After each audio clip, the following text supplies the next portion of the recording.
City Crisis.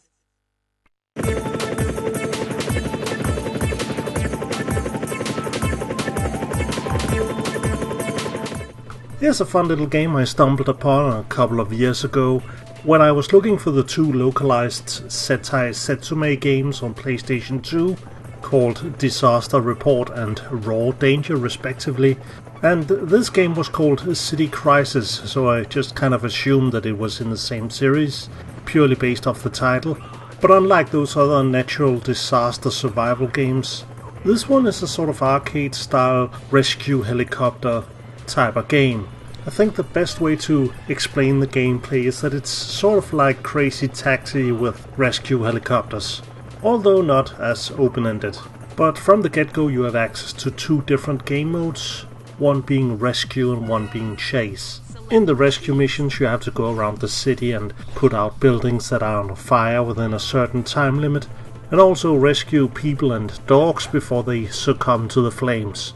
There's also bonus civilians that you can rescue, some of them really not in all that much trouble, but just sort of seem to be standing on the street, and maybe they just want a helicopter ride, I don't know. But rescuing people has a twofold benefit. First of all, it increases your score obviously, but it also gives you some extra missiles, which are way more effective than the helicopter's water nozzle when it comes to taking out the really big fires.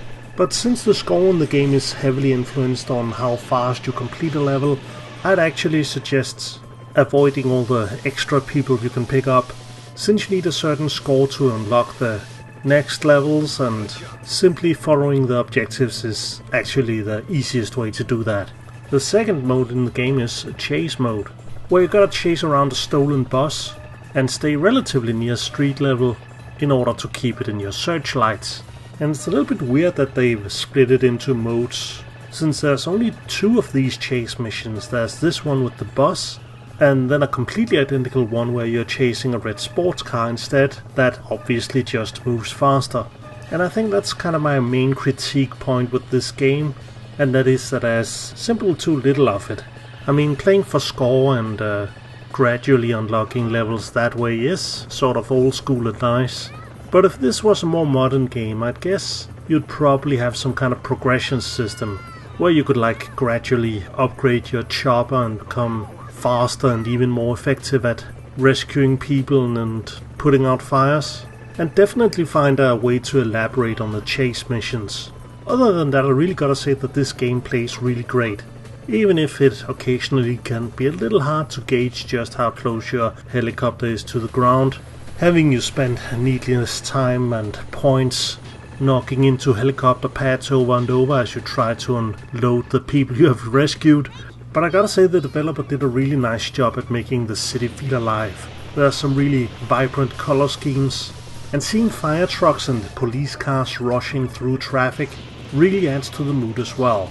Even though they didn't really come up with any good idea for the chase missions, they were able to mix up the gameplay a little bit in the rescue missions, with the fourth and final one of these being about keeping this runaway super chopper under control by hosing it with water to keep it from exploding, and picking up the passengers as they try to escape onto the deck.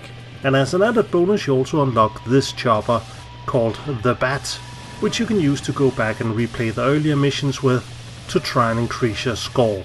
It does make it a little bit easier, but it's still quite a challenge and definitely not a game-breaking helicopter.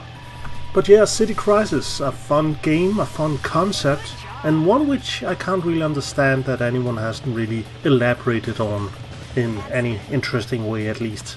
I mean, are there really any modern kind of air rescue video games anymore? I'm pretty sure there aren't any on consoles at least. But hey, if you know of anyone, please let me know in the comments. As always, I want to say thank you for watching, thank you for subscribing, and a big thank you to my Patreons who are supporting me with just $1 a month, which you can too if you click on the link below the video. Take care and see you next week.